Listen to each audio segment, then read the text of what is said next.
للکار عشاءت علامہ خضر حیات بکھروی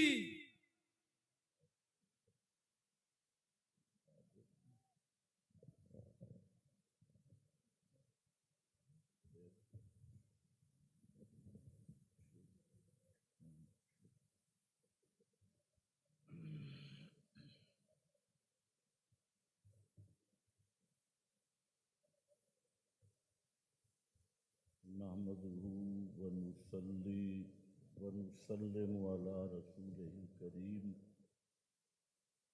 اما بعد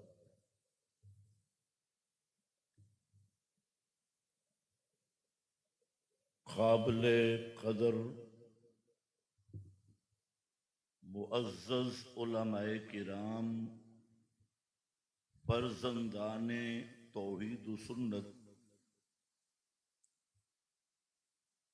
آج مجھے دو بڑی خوشیاں ہیں۔ ایک یہ کہ ہماری جماعت اشاعت التوحید و سنہ پنجاب کا اجتماع عام اپنی بھرپور جوبن رونق اور بہاروں پہ ہے، اور دوسرا یہ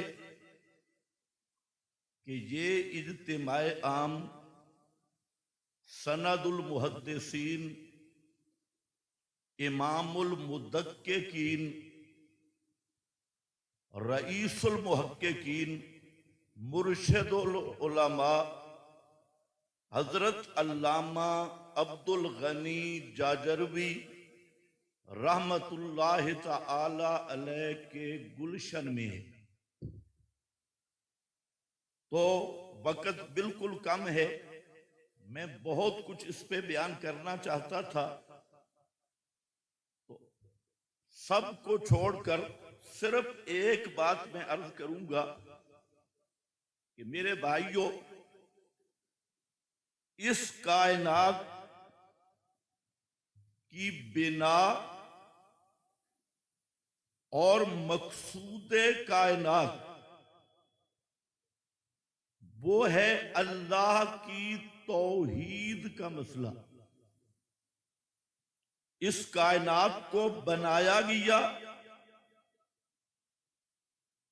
تو مقصد اللہ رب العزت کی توحید کو واضح کرنا تھا۔ اسی لیے قرآن کریم نے کئی مقامات پر اس حقیقت کو واضح کیا۔ سورۃ الطلاق کے آخر میں اللہ رب العزت نے 7 آسمان 7 زمینیں بنانے کا ذکر کر کے ساتھ ذکر کیا یتنزل الامر بینہن، 14 طبق اس میں اپنی قدرت کا امر اور کرنٹ چھوڑا۔ کیوں یا اللہ، کیوں یہ کائنات کیوں بنی؟ مقصد کیا ہے؟ فرمایا لِتَعْلَمُوا أَنَّ اللَّهَ عَلَى كُلِّ شَيْءٍ قَدِيرٌ وَأَنَّ اللَّهَ قَدْ أَحَاطَ بِكُلِّ شَيْءٍ عِلْمًا۔ یہ کائنات ان دونوں بنیادوں کو ملائیں تو حاصل یہ کہ 14 طبق کائنات کا مقصد تخلیق وہ ہے لا الہ الا اللہ، لا الہ الا اللہ، مسئلہ الہ، یہی مقصود کائنات۔ بعض لوگ کہا کرتے ہیں کتاب فطرت کے سر برق پہ پیغام کتاب فطرت کے سر برق پہ جو نام احمد رقم نہ ہوتا، جاگ رہے ہو، جو نام احمد رقم نہ ہوتا، یہ نقش ہستی ابھر نہ سکتا، وجود لوح و قلم نہ ہوتا۔ میں نے کہا مولوی جی ذرا قرآن کی بھی سن، قرآن کہتا ہے کتاب فطرت کے سر برق پہ پیغام احمد رقم نہ ہوتا، کتاب فطرت کے سر برق پہ پیغام احمد رقم نہ ہوتا، یہ نقش ہستی ابھر نہ سکتا، وجود لوح و قلم نہ ہوتا۔ اس کائنات کی بنا،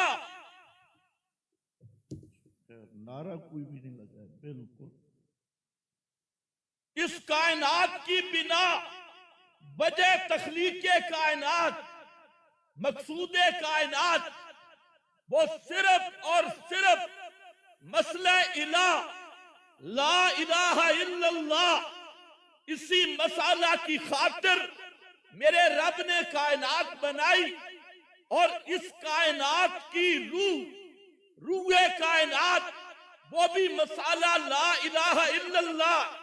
پیارے پیغمبر صلی اللہ علیہ وسلم نے فرمایا لا تقوم الساعۃ حتی لا یقال فی الارض اللہ اللہ، اے لا الہ الا اللہ، جب تک اس پوری کائنات میں ایک آدمی بھی سچا موحد موجود ہے، لا الہ الا اللہ کی گواہی دینے والا ہے، میرے محبوب نے فرمایا اس وقت تک قیامت قائم نہیں ہو سکتی۔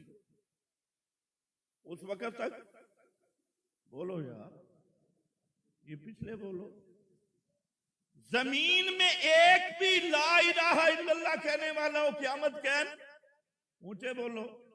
مسلم پڑھ رہا ہوں،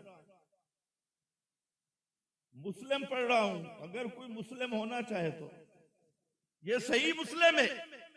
لا تقوم الساعۃ حتی لا یقال فی الارض، فی الارض، علی الارض بھی نہیں، فی الارض، فی الارض، زمین کے اندر ایک بھی لا الہ الا اللہ والا مخلص موجود ہو، اللہ رب العزت کے نزدیک یہ پورا جہان آباد ہے، اس لیے کہ اس کائنات کی روح وہ مسئلہ لا الہ الا اللہ ہے، اور جب تک اس کائنات کی روح اس کائنات میں موجود ہے، اس وقت تک اللہ اس کائنات کو تباہ نہیں کرے گا، اس وقت تک یہ کائنات باقی رہے گی۔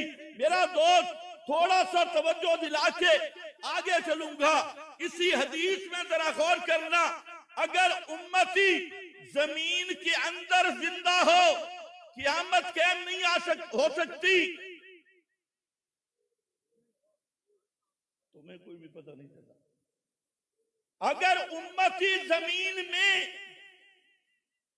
زندہ ہو قیامت قائم، کہ خود انبیاء زمین میں زندہ ہوں۔ امام کائنات مدینہ منورہ کی قبر انور میں دنیاوی حیات کے ساتھ زندہ ہوں، اپنے ایمان سے بتا قیامت آئے گی؟ میرے نبی کا کلمہ پڑھنے والا ایک بھی زندہ ہو قیامت قائم نہیں ہو سکتی، اور خود کلمہ لے کے آنے والے محمد مصطفیٰ صلی اللہ علیہ وسلم اگر وہ زمین کے کسی کونے میں زندہ ہوں، میرا دوست یہ معمولی مسئلہ نہیں، پھر بھی قیامت قائم ہو سکتی نہیں۔ چلو آگے چلو، روح کائنات لا الہ الا اللہ، تمام آسمانی کتابیں، قرآن بھی، تورات انجیل زبور بھی، سب کا خلاصہ، سب کا مرکزی نقطہ ھذا ذکر من معیہ و ذکر من قبلی میرے محبوب اعلان کر دو ھذا ذکر من معیا، میں محمد مصطفیٰ کا نصاب یعنی قرآن مقدس اور مجھ سے پہلے ذکر من قبلی، پہلے صحائف، زبور، تورات، انجیل، سارے انبیاء پہ آنے والی کتابیں، ان میں بھی مسئلہ، مرکز، محور، مرکزی نقطہ یہی تھا لا الہ الا اللہ۔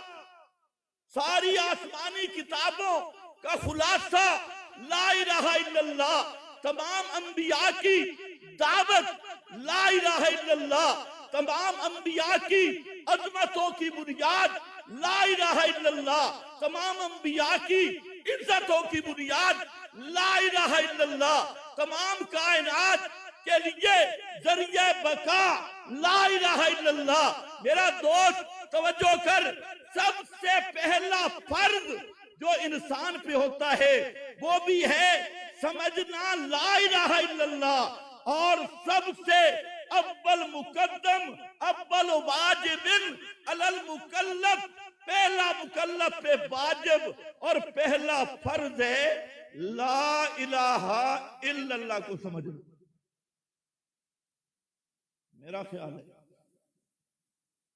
فضائل آپ نے بڑے سن لے، اور ہمارے ہاں فضائل والی مستقل جماعتیں موجود ہیں۔ آج ایک مسئلہ سمجھانا چاہتا ہوں میرا دوست، یہ جو لا الہ الا اللہ ہے، لا الہ الا اللہ پڑھنے سے آدمی مسلمان نہیں ہوتا، صرف پڑھے کہ مسلمان ہو گیا۔ آج کے دور کی سب سے بڑی غلط فہمی، فلانا کون ہے جی؟ کلمہ گو ہے۔ کیا ہے؟ کلمہ گو، کلمہ پڑھا مسلمان ہو گیا۔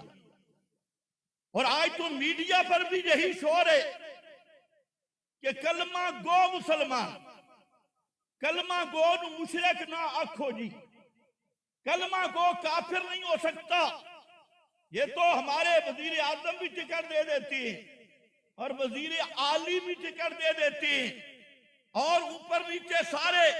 نہ میرا بھائی، آج سمجھ اشاعت التوحید و سنہ کہ اس ذمہ دار سٹیج سے کہ مسلمان ہونے کے لیے 3 شرطیں ہیں۔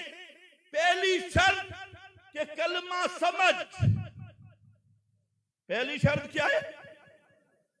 لا الہ الا اللہ کو سمجھ، اور دوسری شرط اس کو تسلیم کر، اور تیسری شرط اسی پہ چل، اس سے وفا کر، اسی پہ چل، اسی پہ مضبوط رہے۔ پہلی شرط اس کو سمجھ، علماء بھی جانتی ہیں کہ ایمان تصدیق کا نام ہے۔ کس کا نام ہے؟ لیکن مسئلہ اتنی گڑبڑ، ایمان تصدیق کا نام ہے کہ مولوی دے رہے ہیں منطق والی تصدیق، منطق والی تصدیق کا نام ایمان نہیں۔ منطقیوں کے ہاں اگر علماء ہے تو ناراض نہ ہونا، ایمان تصدیق کا نام ہے، لیکن مناطقہ کی تصدیق نہیں، شرعی تصدیق۔ مناطقہ کی تصدیق جاننا ہے اور شرعی تصدیق ماننا ہے۔ پہلے سمجھ، پھر اس کو مان، پھر اس کا وفادار بن، اس عہد کا غدار نہ بن، اسی عہد پہ چل۔ یہ وہ 3 چیزیں جس نے لا الہ الا اللہ محمد الرسول اللہ پڑھ لیا، سمجھ کے پڑھا، پھر مان لیا، پھر اسی پہ قائم رہا، میرے محبوب نے فرمایا جس طرح کے عمل پہ بھی ہو، علی عمل، جس عمل پہ بھی ہو، دخل الجنہ من کان آخر کلامہ دخل الجنہ من کان مخلصا بقلبہ لا الہ الا اللہ دخل الجنہ من ماتا وَهُوَ يَعْلَمُ أَنَّهُ لَا إِلَهَ إِلَّا اللَّهُ دَخَلَ الْجَنَّةَ وَفِي رِوَایَةٍ مُسْتَيْقِنًا بِقَلْبِهِ دَخَلَ الْجَنَّةَ۔ میرا بھائی، سب کا خلاصہ یہ ہے، سب سے پہلے سمجھ، پھر تسلیم کر۔ جان دا ابو جال بھی ہے، جان دے بڑے بڑے ہیں، یہودی بھی جان دے۔ جاننے کا نام ایمان نہیں، ایمان ماننے کا نام ہے۔ دل سے تسلیم کر اور پھر اس کے ساتھ وفا کر۔ اب ذرا آؤ، یہاں 4 کلمات ہیں، 4 حروف ہیں۔ پہلا حرف، بولو بھائی، میں 10 منٹوں میں تقریر ختم کرنا چاہتا ہوں، اور مسئلہ وہ ہے جو حضرت نوح نے 950 سال بیان کیا۔ سارے قرضے مقابلے سے تم ذرا بولتے رہو، لا 1، الہ 2، اللہ 3، اللہ۔ 4 حرفوں کی بات، اور ان 4 حرفوں میں بھی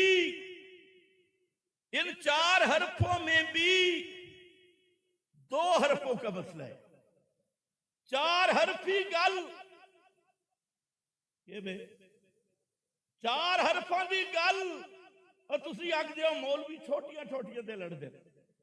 4 حروف کی بات ہے، اور ان 4 حرفی بات پہ 7 لاکھ نبی آئے، کم و بیش اس 4 حرفی بات پہ ساری کتابیں اتری، اسی 4 حرفی بات پہ دنیا آخرت کی نجات کا دار و مدار ہے۔ ابد الآباد کے خسارے کا یا ابد الآباد کی بشارتوں اور خوشیوں کا اسی پر مدار ہے۔ یہی وہ 4 حرفی بات ہے جس کے لیے کائنات سجائی گئی، جس کے لیے کائنات باقی ہے، اور یہی وہ 4 حرفی بات ہے جو پورے اسلام کا مقصود ہے، دعوت الانبیاء کا مقصود ہے، اور وہی 4 حرفی بات ہے جو اشاعت التوحید کی اصلی دعوت ہے۔ بات 4 حرفی ہے، 4 حرفوں میں 3 حرف بڑے آسان ہیں۔ لا، کوئی رولا ہی نہیں، لا نہیں، سبحان اللہ۔ یہ 4 حرفی گل شروع نفی سے ہو رہی ہے۔ علماء موجود ان جملہ تے شروع چو نفی، دعویٰ ابتدائی نفی، لا الہ الا اللہ، اللہ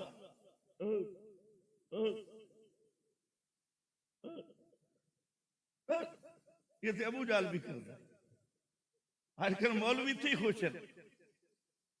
توجہ ہے، اتنے کام پورا ہو گیا نا میرا بھائی، اللہ ابو جال بھی مندہ آئی، بدر العلوم کھڑے ہو کے اتھے دلائل دے من دی ضرورت ہی نہیں۔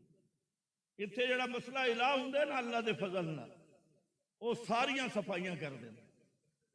ہاں، جڑے حضرت مفتی اعظم شیخ العرب والعجم استاذ الاساتذہ شیخ التفسیر والحدیث حضرت مفتی محمد جاجروی حفظہ اللہ جب شروع ہوتے ہیں، مکہ کے مشرک 2.5 درجے مباحث تھے، اور پاکستانی مشرک 4 درجے مشرک ہیں۔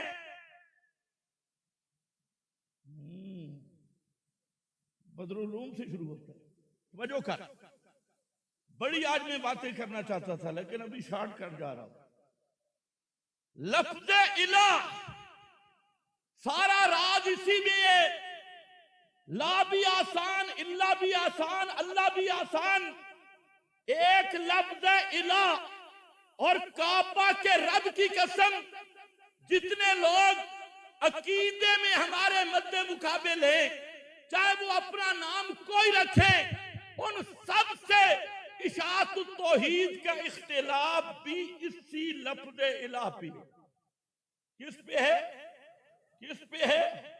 جو لا الہ الا اللہ کو مان لے سمجھ کے مان لے، اس کا وفادار بنے، اشاعت التوحید و سنہ اسے سینے سے لگاتی ہے۔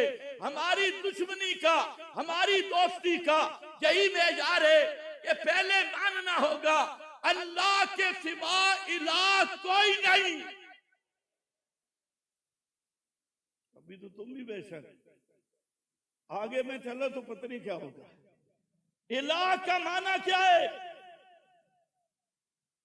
الہ کے معنی ایک ہی ہے، اس کے سمجھانے کی تعبیرات 35 سے بھی زیادہ ہے۔ معنی ایک ہے، قرآن نے ایک ہی معنی سمجھایا، تعبیر بدل گئی، رنگ بدلا، عنوان بدلا، مسئلہ ایک ہی رہا۔ میں یہاں سے شروع کرتا ہوں کہ سب سے پہلے لفظ الالہ لغت عرب میں الہ کس کو کہا جاتا ہے؟ میرا دوست جس فرقے سے بھی تعلق رکھتا ہے، آج تعصب چھوڑ کے، اناد چھوڑ کے حوالہ میں دے رہا ہوں اور کتاب نکال، حوالے کا میں ذمہ دار ہوں۔ تمام فرقے سب جو متفق ہیں، لغت عرب، لسان العرب، علامہ افریقی کی کتاب یہ ابن منظور کی فرماتی ہیں الہ کے معنی کی تحقیق کرتے ہوئے، فرماتے ہیں لوگوں، الہ کا معنی وہ ہستی جس کو حاجات میں پکارا جائے، حوادث میں پکارا جائے، اور آگے فرماتی ہیں اللہ کو الہ اس لیے کہتی ہے لأن الخلق یتضرعون الیہ فی الحوادث والحوائج، اس لیے کہ پوری مخلوق اپنی حاجتوں میں، اپنی مشکلات میں اللہ کو پکارنے پر مجبور ہو جاتی ہے۔ یہ لسان العرب، اس نے علامہ افریقی نے لکھا، تاج العروس اٹھا، مقایس اللغہ اٹھا، مفردات راغب کی، امام راغب کا مفردات، انہوں نے بھی الہ کا یہی معنی لکھا۔ فرمایا الہ اس ہستی کو کہتی ہے کہ مخلوق جسے حاجات میں پکارنے پہ، مشکلات میں پکارنے پر مجبور ہو جائے۔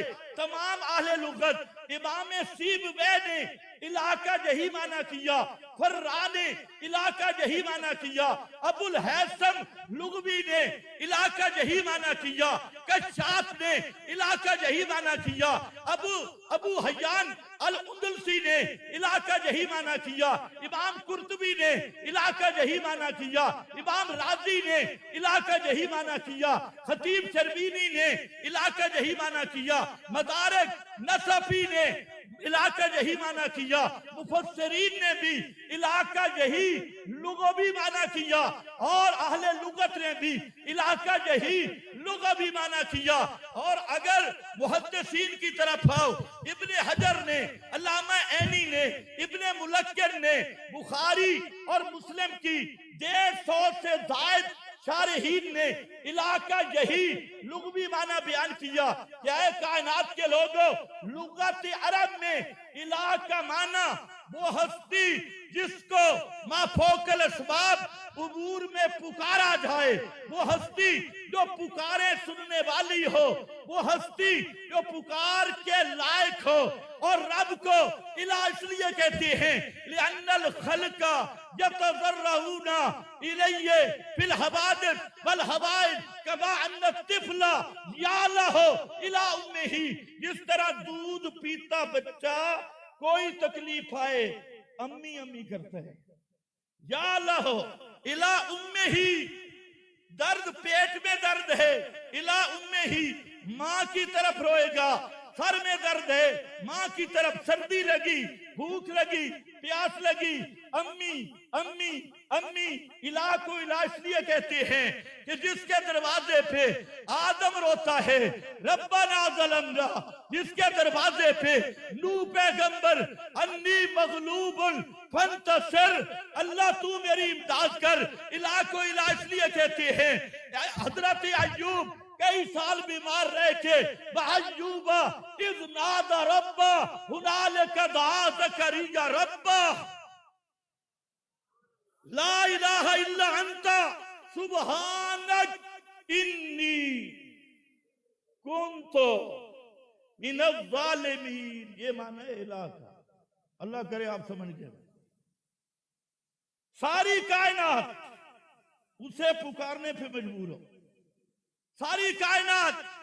اور اگر کوئی ایران سے آیا ہے, میں نے سنا ایران سے بھی ہے, اگر کوئی ایران سے آیا اصول کافی پڑھ رہا, اصول کافی, مستدرک الوسائل, وسائل الشیعہ اور بہار الانوار مجلسی کی, اس کے علاوہ تفسیر نور الثقلین, جامع البیان, عسکری کی, حسن عسکری کی تفسیر وہ دیکھ لینا.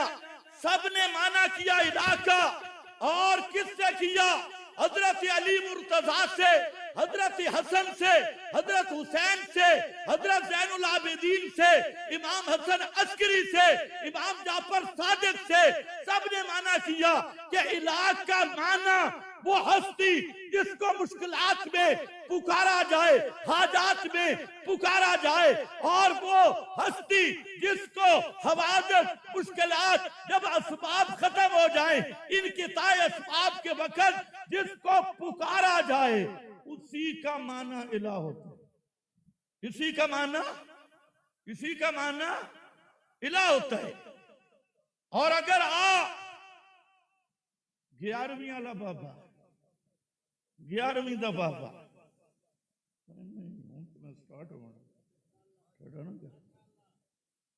ویسے مجھے گھنٹے والی تقریر آتی بھی نہیں, کم از کم 3 گھنٹے ہوں پھر بات بتائی.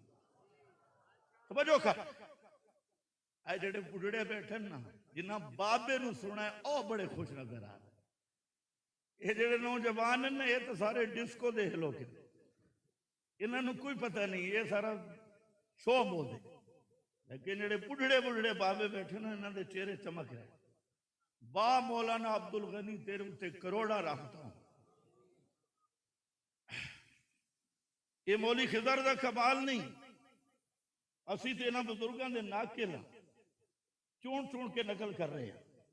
وجہ ہے, سن میرے بھائی, 11ویں دن نے پیر عبدالقادر جیلانی دیا, رحیم یار خان کے دوست, بلکہ میری آواز جہاں تک جائے پوری دنیا کے میرے بریلوی بھائیوں, دوستوں, بزرگوں, سنو, آج میں نشاندہی کر رہا ہوں. 11ویں تم دیتے ہو, بابا عبدالقادر بابا ہمارا ہے. بابا کس کا ہے؟ بابا کس کا ہے؟ اور تم 11ویں دیتے کسے کھوتے شاہ کی, کسی لسوڑی شاہ کی, کسی گڑبڑ شاہ کی, کسی ترپڑ شاہ کی, کسی گڑبڑ اڑبڑ شاہ کی, کسی نانگے بابے کی. آگے میں نہیں کہتا سٹیج ہے, کچھ اور بابے بھی ہے جو نیٹ پہ وائرل ہوئے ہیں, ان کا نام جہاں لے بھی نہیں سکتا. وہ بیچارے ہو تسی 11ویں ہر مہینے دیتی تے بابا ساڑھا نہیں, انہاں نو بابا ہی نہیں ملا جس دن آتے 11ویں ساڑھا بابا. چل پھر کر فیصلہ کرے, بابا تینوں پسند ہے. بابے کی کتاب بنیت الطالبین, بابے نے الہ کا معنی کیا. شیخ عبدالقادر جیلانی رحمت اللہ تعالی علیہ فتوح الغیب میں بابے نے معنی کیا, اور الفتح الربانی بابے نے معنی کیا. فرماتے ہیں کائنات والو, الہ اس کو کہتے ہیں جس کو حاجات میں پکارا جائے, مشکلات میں پکارا جائے. آگے بابا بھی یہی عبارت لائے, لِأَنَّ الْخَلْقَ, یہ وجہ تسمیہ اللہ کو الہ کیوں کہا جاتا ہے؟ اس لیے کہ ساری کائنات اس کے سامنے اپنی حاجات, مشکلات میں زاریاں کرنے پہ مجبور ہوتی ہے. يَتَذَرَّعُونَ إِلَيَّ فِي الْحَوَادِثِ وَالْحَوَائِجِ, اور اگر تو صوفی ہے، مولانا روم نے مثنوی میں امام سیبوی سے یہی نقل کیا، امام غزالی نے احیاء میں یہی معنی کیا، غزالی کی احیاء کی تمام شروحات میں یہی معنی کیا، میرا بھائی یہ تو تیرے لیے میں نے حوالے دیے، میرا ایمان تو قرآن پہ ہے۔ اللہ فرماتے ہیں، وہ 20واں پارہ شروع ہو رہا ہے، امن خلق السماوات والارض بیان کرتے ہوئے 25 امور ذکر کیے، اور درمیان میں الہ کا معنی بیان کرتے ہوئے قرآن کہتا ہے امن یجیب المضطر، امن یجیب المضطر اذا دعاہ ویکشف السوء۔ اٹھا قرطبی، اٹھا روح المعانی، المضطر الذی انقطع عنہ الاسباب، الذی انقطع عنہ الاسباب۔ اللہ فرماتے ہیں کائنات والو، جب اسباب کا سلسلہ ختم ہو جائے پھر پکاروں کو پوچھنے والا کون؟ پھر پکاروں کو پوچھنے والا کون؟ الہم اللہ، الہم اللہ، یہی تو الہ دا معنی، الہم اللہ۔ یہ پہلی تعبیر الہ کا معنی پکارا سنن والا، الہ کا معنی پکارا نو پوچھن والا، الہ کا معنی وہ ہستی جس کو حاجات میں پکارا جائے، مشکلات میں پکارا جائے۔ الہ اور کیا ہے؟ لا الہ الا اللہ، اقرار کیتا اللہ تیرے سوا پکارے سننے والا کوئی نہیں۔ جو ہے چلو دوسری تعبیر کیا ہے؟ الہ کا معنی معبود، بولو الہ کا معنی معبود، معبود والے معنی میں مولوی پردہ ڈال دیتا ہے۔ الہ کا معنی معبود، اگے تسی بھی کدے نہیں پوچھا بھئی اس تو اگے کی ہوں گا، عبادت کے لائق، بندگی کے لائق۔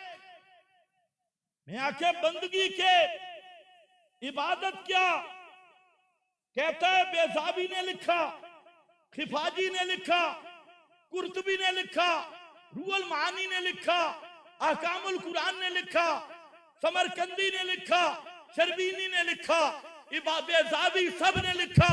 عبادت کا معنی غایت تذلل، عبادت کا معنی بولو بولو شاباش، غایت تذلل، عاجزی کی انتہا، ذلت کی انتہا، عاجزی کا آخری درجہ، ذلت کا آخری درجہ۔ میں آکے مولانا صبر کر، اگر اے معنی عبادت دے تو پھر میں نے ذرا سمجھا، ذلت کی انتہا سجدہ میں ہے، جو عاجزی سجدہ میں ہے وہ رکوع میں نہیں، جو عاجزی سجدہ میں ہے وہ قیام میں نہیں، جو عاجزی سجدہ میں ہے وہ طواف میں نہیں، جو عاجزی سجدہ میں ہے تو غایت تذلل کہہ رہا ہے۔ ذرا مجھ سے پوچھ، شریعت سے پوچھ، اللہ کے محبوب سے پوچھ، وہاں تو اکڑنا بھی عبادت ہے، اکڑنا بھی۔ بولو ڈر گئے ہو؟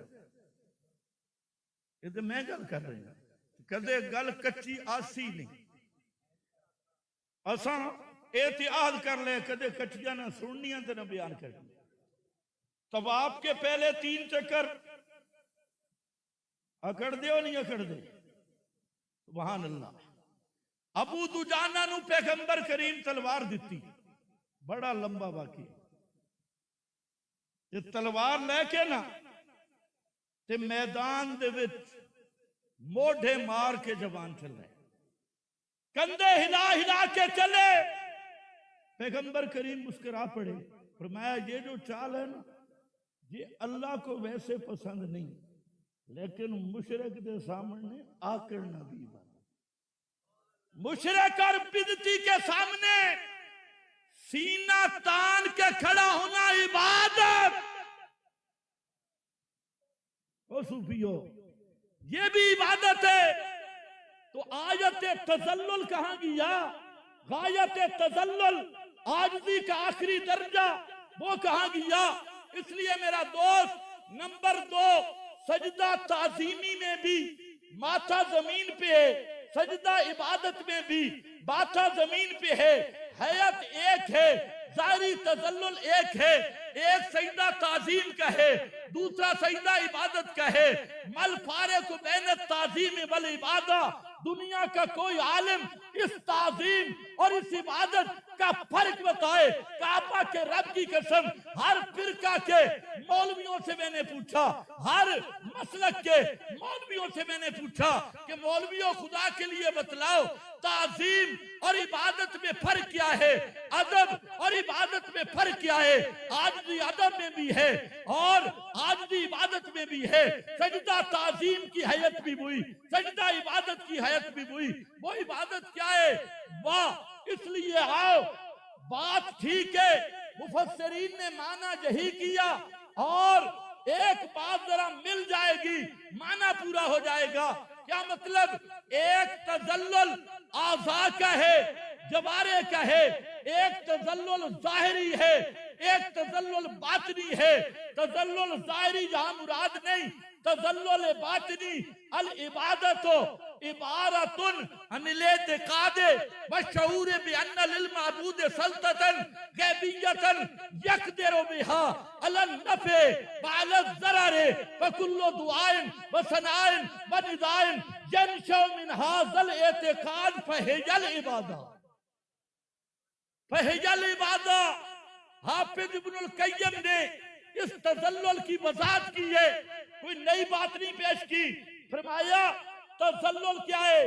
کسی ہستی میں تسلط غیبی مان کے اس کی تعظیم کرنا، اس کو ندا کرنا، اس کی ثنا کرنا۔ اور تسلط غیبی کیا ہے؟ سلطتن غیبیتن، کسی ہستی کے متعلق ما فوق الاسباب جاننے کا نظریہ رکھ کے، ما فوق الاسباب دیکھنے کا نظریہ رکھ کے، ما فوق الاسباب تصرف کرنے کا نظریہ رکھ کے، ما فوق الاسباب اس ہستی کے سننے کا نظریہ رکھ کے، تسلط غیبی میں ما فوق الاسباب جاننا، ما فوق الاسباب تصرف کرنا، ما فوق الاسباب سننا، ما فوق الاسباب دیکھنا۔ اگر کسی ہستی میں یہ تسلط کا عقیدہ رکھ کے اس کی تعظیم کی جائے تو یہ عبادت بنتی ہے۔ اگر اس عقیدے سے خالی ہو تو ادب بنتا ہے، وہ تعظیم بنتا ہے، ادب بنتا ہے۔ اب پتا چلا الہ کا معنی، الہ کا معنی غیب دان، الہ کا معنی متصرف ما فوق الاسباب، الہ کا معنی السمیع ما فوق الاسباب، الہ کا معنی البصیر ما فوق بولو بولو کیوں چپ ہو؟ السمیع ما فوق الاسباب، البصیر ما فوق الاسباب۔ اب میرا بھائی، بغیر اسباب کے جاننا الوہیت کا خاصہ، بغیر اسباب کے تصرف کرنا الوہیت کا خاصہ، بغیر اسباب کے سننا الوہیت کا خاصہ، بغیر اسباب کے دیکھنا الوہیت کا خاصہ۔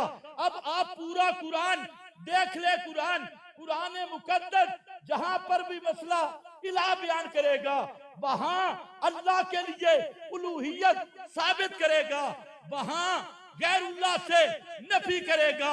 اللہ رب العزت وہاں پر یا علم ما فوق الاسباب کی نفی ہوگی، یا تصرف ما فوق الاسباب کی نفی ہوگی، یا سماع ما فوق الاسباب کی نفی ہوگی، یا بصر ما فوق الاسباب کی نفی ہوگی۔ آخری بات، دو چار ایتیں نہ پڑھوں تو مزہ نہیں آئے گا۔ اچھا، یہ جو میں نے معنی بیان کیا، کچھ حضرات شور کرتے ہیں جی یہ اکابر سے ہٹ کے تحقیق پیش کرتے ہیں، یہ بھی ہم نے سنا ہے۔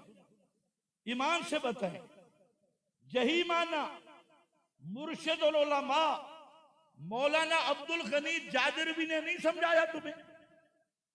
بولو جو بوڑھے بیٹھے ہو، سمجھایا یا نہیں سمجھایا؟ یہی معنی ہمارے شیخ حضرت مفتی محمد صاحب نہیں پڑھاتے تمہیں؟ کہ عبد اور معبود کا فرق ہی تحت الاسباب اور فوق الاسباب ہے.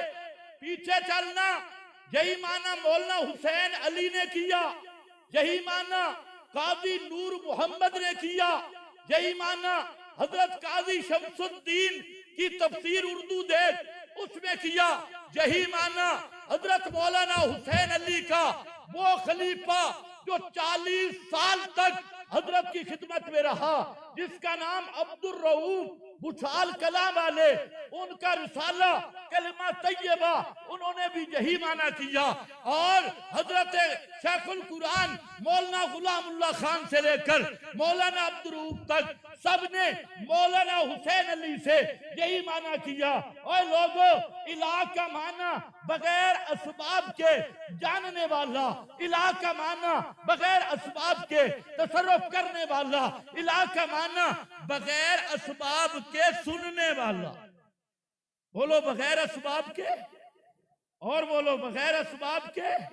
اللہ کے سوا ما فوق الاسباب کسی نبی ولی کے لیے علم کا عقیدہ رکھے تب بھی لا الہ الا اللہ کا منکر. اللہ کے سوا کسی نبی ولی کے لیے بغیر اسباب کے تصرف کرنے کا عقیدہ رکھے تب بھی لا الہ الا اللہ کا منکر. اور اللہ کے سوا کسی امام، کسی پیغمبر، کسی نبی ولی علی امام الانبیاء نیڑوں تے دوروں دی گل چھڈ، اللہ کے نبی ولی کسی ہستی میں ما فوق الاسباب سننے کی صلاحیت مانتا ہے وہ بھی مشرک ہے اور لا الہ الا اللہ کا منکر ہے.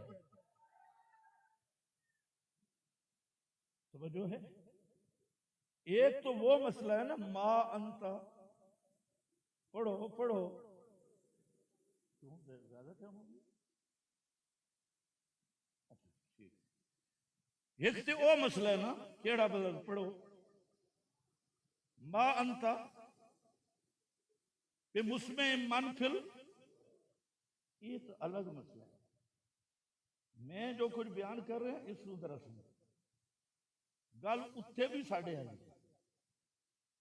اتھے بھی ساڑھے آلی گل ہے، لیکن یہ سمجھ ما فوق الاسباب سما کا تعلق الہ والے مسئلہ کے ساتھ ہے. توجہ ہے؟ قرآن پڑھو سورۃ المائدہ. اللہ نے عیسائیوں کی اصلاح کی اور آپ نے میرے ساتھ بولنا ہے. فرمایا میرے محبوب عیسائیوں کو سمجھا مسئلہ الہ.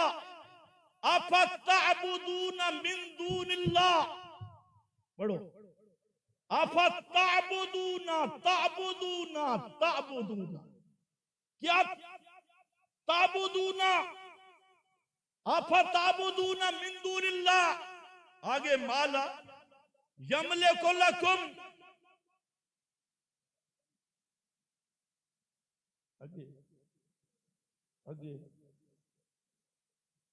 اٹھے نہ رکو، آگے واللہ، آگے کیا ہے؟ واللہ هو السمیع العلیم.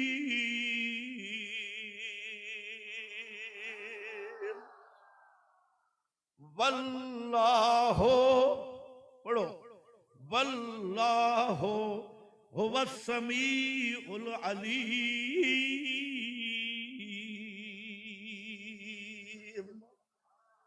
53 مقام قرآن کا کتنے ہوئے؟ 53.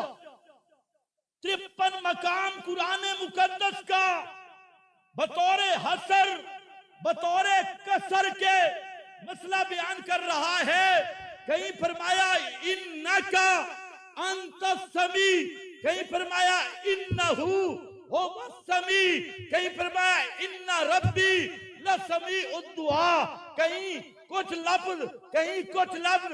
53 مقام قرآن کا یہ مسئلہ بیان کر رہا ہے کہ اے کائنات والو، بغیر اسباب کے سننا یہ صرف الہ کا خاصہ ہے. اللہ کے سوا اسباب کے مابرا سننے والا کوئی نہیں. توجہ ہے؟ افتعبدون، سبحان اللہ واللہ هو السمیع. حضرت ابراہیم مسئلہ الہ سمجھا رہے ہیں. یا ابت پڑھو پڑھو یا ابت لم تعبد ما لا يسمع ولا يبصر ولا يغني عنك شيئا. لم تعبد کیوں الہ بنائے ہوئے ہیں, کیوں پوجتا ہے, کس کو؟ ما لا یسمع. واہ شیخ القرآن, شیخ القرآن آگدے آدن دورو نہیں تے نیڑوں سن دے, نیڑوں. ما لا یسمع بلا یبصر بلا یغنی عنک شیئا. اور ذرا بھی بگڑی بنا سکتے کوئی نہیں. یہ مسئلہ الہ سمجھایا جا رہا ہے. الہ وہ ہوتا ہے جو سمیع بھی ہو, الہ وہ ہوتا ہے جو بصیر بھی ہو, الہ وہ ہوتا ہے جو بگڑی بنانے والا بھی ہو, اور جو سنتے بھی کوئی نہیں, دیکھ سکتے بھی کوئی نہیں, اور بگڑی بنا سکتے بھی کوئی نہیں. تو لیما تعبدو, لیما تعبدو. آج لوگ کہتے ہیں یہ شاہ توحید والے پاگل ہو گئے, سباب اللہ مسئلہ ہے. اور میرا بھائی حضرت ابراہیم یہ باپ کو سمجھایا, آپ قوم کو سمجھاتی ہیں, اور سمجھاتی ہوں کیا کہتی ہیں؟ حل یسمعونکم حل یسمعونکم اذ تدعون.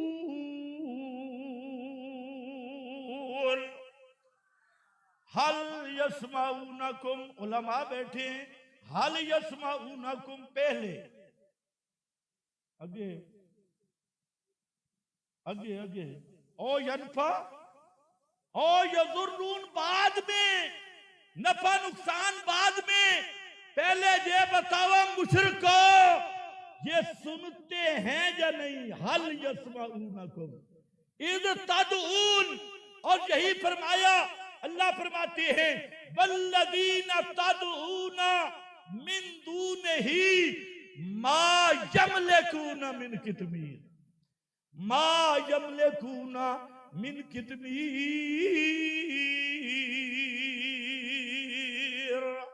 ان تدعوہم, سارے پڑھو, ان تدعوہم, اگر تم ان کو پکارو, پیغمبر کریم کے روضے پہ جا کے پکارو, موٹے موٹے مولویوں روضے کی جالی کے ساتھ چمٹ کے پکارو, ان تدعوہم لا یسمعو, سارے پڑھو, لا یسمعو نہیں سنتے, لا یسمعو. پیغمبر کریم حضرت محمد مصطفیٰ کہ روضے پہ بھی جا کے پکار, جالیاں نال چمڑ کے پکارو مشرکا, لا یسمعو, وہ سنتے سنتے نہیں. کیوں نہیں سنتے؟ وجہ سورۃ النال پڑھ, فرمایا اموات غیر احیاء وما یشعرون ایان یبعثون. وہ مردے ہیں, زندہ کوئی نہیں. اور چڑی چڑے دیکھنے تو درکنار, انہیں یہ بھی پتہ نہیں کب زندہ کر کے اٹھائے جائیں گے. ایک قیامت والے دن بت زندہ ہو کے اٹھتے نا, سونے چاندی تے لکڑ تے آٹے والے کو. اس لیے میرا بھائی پڑھ قرآن, قرآن یہی بتائے گا الہ کا معنی بغیر اسباب کے سننے جاننے والا. اگر کسی نبی ولی کو مافوق الاسباب سمیع سمجھا, بصیر سمجھا, علیم سمجھا, وہ بھی اسی طرح مشرک اور لا الہ الا اللہ کا منکر ہے جس طرح مکے کا حاجی ابو جال شاہ سے منکر. باقی آخری بات کیا ہوتی ہے؟ بس بھائی بس نارا نہیں. بات کیا ہوتی ہے؟ جاہلوں کو دھوکہ کیا دیتی ہے؟ اور دکھ دی رگ بھی میں تھوڑا ایک منٹ ہی سنا. یاد ہے نا کہ اشاعت التوحید والے مانے آپو کرے یہی ہے نا. ابو جہل عذائب نبی پاک قرآن آپو بنے. ابو جہل کہا کرتا تھا کہ پیغمبر قرآن خود بناتا ہے، اور ابو جہل کی اولاد کیا کہتی ہے درجہ بدرجہ کہ اشاعت التوحید والے مانے سے آپو کر دینے ہو. یہ آپو قرآن تے پڑھ دینا مانا آپو کر دے. میں کہ تو بھی کوئی آیت پڑھ. رحیم یار خان میں کھڑا ہوں اور تحدی کر کے کہہ رہا ہوں، سنو پورے قرآن مقدس میں سے صرف ایک آیت جس میں کم از کم اور نہیں تو انبیاء کے سما کی بات ہے کہ انبیاء عند القبور سنتے ہیں. ایک مولوی لگا ہے کہتے ہیں انبیاء کے سما پہ تو اجماع ہے. مرنا نہیں بے ایمانا، جھوٹ بولتے کوئی شرم نہیں آتی. انبیاء کے سما پہ تو اجماع ہے، انبیاء عند القبور سنتے ہیں. میں آکے اجماع کیا ہے ذرا بتا. اجماع کوئی ایک صحابی ہے اس اجماع میں؟ کہتے ہیں نہیں. تابعی؟ کہتے ہیں نہیں. میں نے کہا کس کا اجماع ہے؟ اس اجماع میں امام ابو حنیفہ ہے؟ کہتے ہیں نہیں.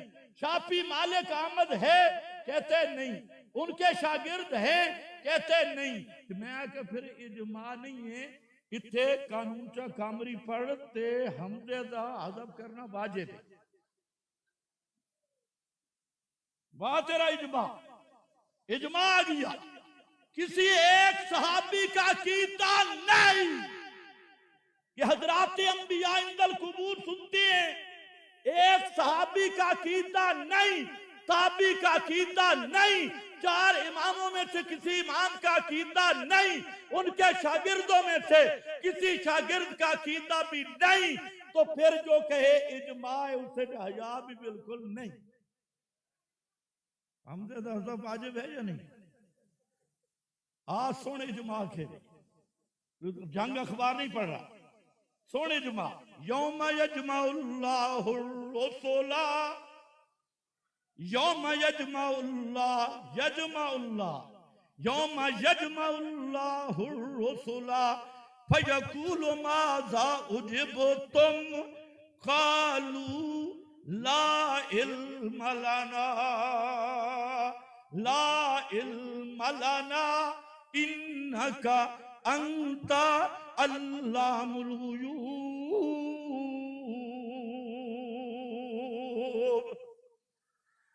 اس آیت دے وچ 300 مفسر دا معنی اٹھا کے دیکھ لے. امام راضی کو لے کے شیخ الحدیث مولانا سرفراز خان صاحب صفدر کی ازالت الریب اٹھا کے دیکھ لے. سب نے لکھا لا علم لنا اے بعد وفاتنا اللہ سانو کوئی پتہ نہیں ساڑی موت دے بعد کیڑا بے ایمان ساڑی قبر تے آیا، کس نے آ کے بکرے چرائے تے کس نے آ کے چھترے چڑھائے، کیڑا بے ایمان کالے ککڑ لے کے آیا تے گھٹے لے کے آیا تے کیڑا بے ایمان روزے دیا جالیاں نال چمڑا رہ گیا تے مشورے کرتا رہ گیا.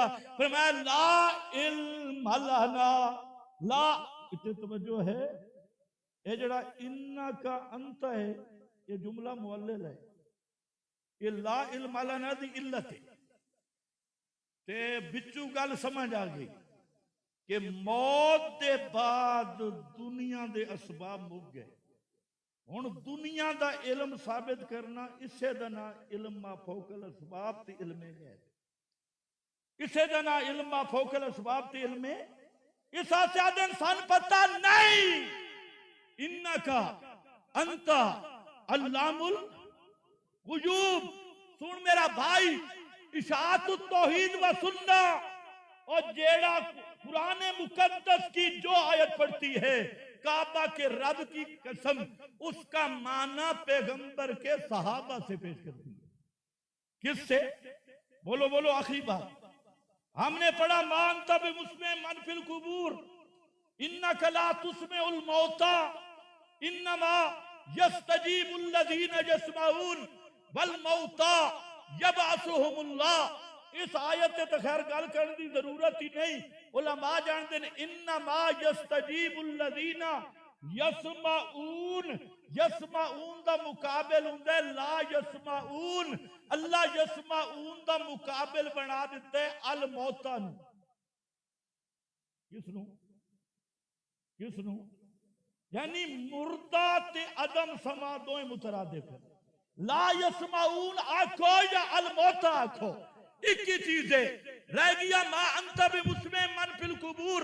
حضرت سیدہ عائشہ رضی اللہ تعالی عنہا نے اس آیت کا معنی یہی سمجھا، اٹھا بخاری مسلم نسائی حدیث کی سب کتابیں، ام المومنین نے فرمایا کہ اوہ کائنات والو، اللہ کا محبوب یہ کہہ بھی نہیں سکتا کہ مردے سنیں قد قال اللہ انک لا تسمع الموتى۔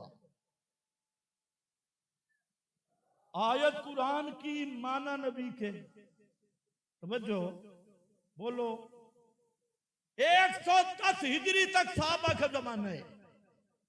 ان مولویوں کے سر پہ قرآن رکھو، یہ جو بڑے بڑے حضرات ہیں اور جھوٹ بولتے ہیں دن رات، ان کو کہو 110 ہجری تک صحابہ کا زمانہ رہا، ایک صحابی پیش کرو نا جنہوں نے حضرت اماں جی کے معنی کو غلط کہا۔ توجہ ہے؟ ایک مولوی کو میں نے پکڑ لیا، میں نے کہا کہ 110 ہجری تک صحابہ کا زمانہ ہے، اور ایک پیش کر دے، کسی صحابی نہ کہو اماں جی یہ معنی نہیں بندا، اتھے تے اسماد ہی نہ پیئے، تے سماد ہی نہیں، تے سما ناپے دیئے، تے فلاں فلاں، کسی ایک نے وہ آکھدا کہ صحابہ حضرت عائشہ دا حیا کر دے، میں آکھے تو بھی مہربانی کر، پتہ نہیں تمہیں سمجھ آئیے کہ صحابہ نے تردید اس لیے نہیں کی کہ حضرت عائشہ کا حیا کرتے، تو میں آکھے بے حیا صرف تسی ہو، تسی بھی حیا کر دو۔ شیخ الحدیث کو شرم نہیں آتی درسگاہ میں بیٹھ کے حضرت عائشہ کو جواب دے رہا ہو۔ حضرت عائشہ نے یہ کہا اور میرے مرشد پاک نے یہ کہا، وانجو تیرا مرشد حضرت عائشہ صدیقہ، اے او خوش نصیب عورت ہے جس اول تو لے کے آخر تک پورا قرآن نبی تو پڑھے۔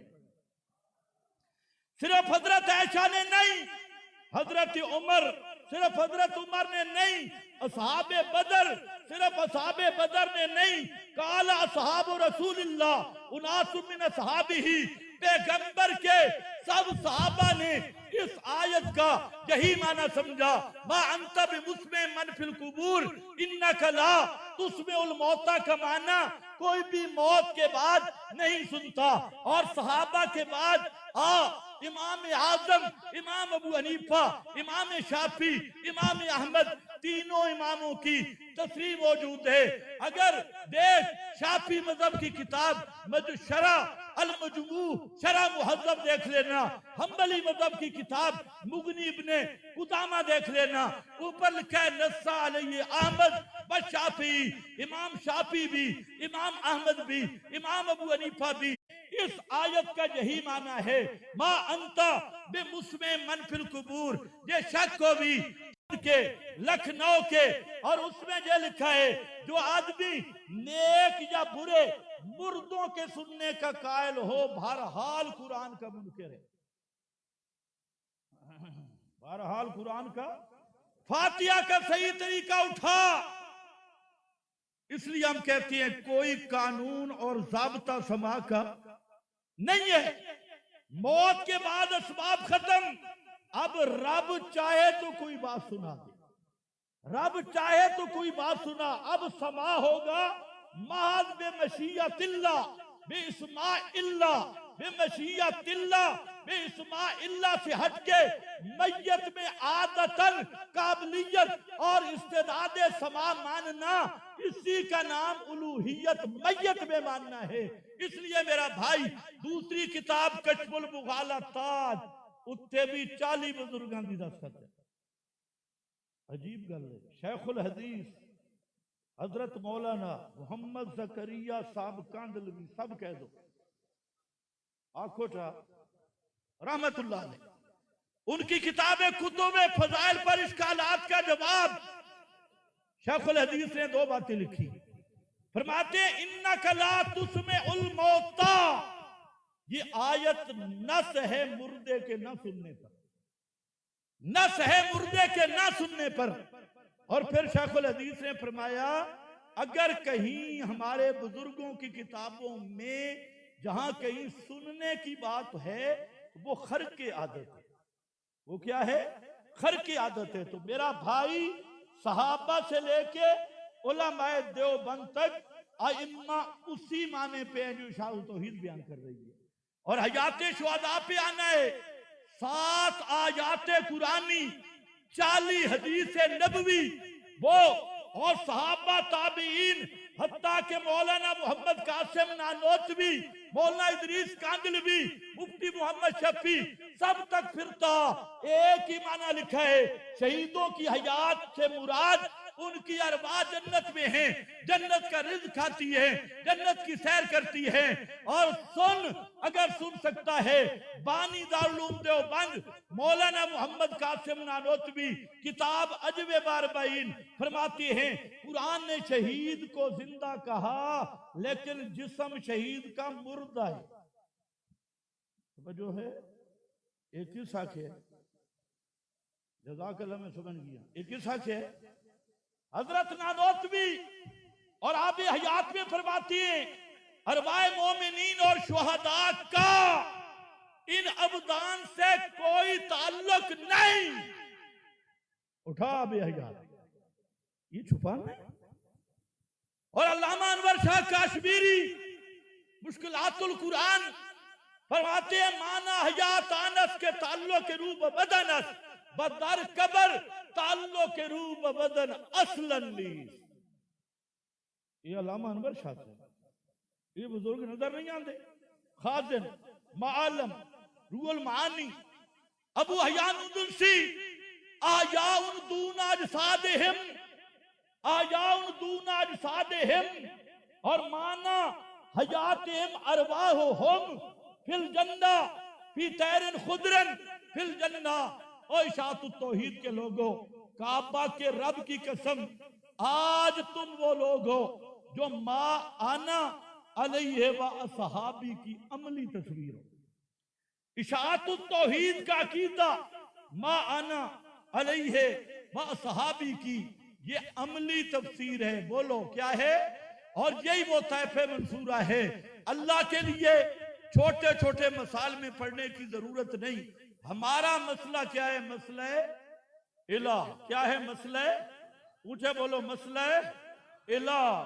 جس کے آگے پیچھے ساتھ ہے مسئلہ سما، جس کے آگے پیچھے ساتھ ہے مسئلہ حیات. اللہ لا الہ الا هو الحی لا الہ الا ہو. اگو پچھو حیات بھی ہے، اگو پچھو سما بھی ہے. یہ سارا دار و مدار بھی اسی پہ ہے.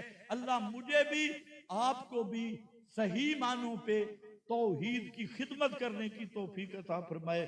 وآخر دعوانا الحمدللہ.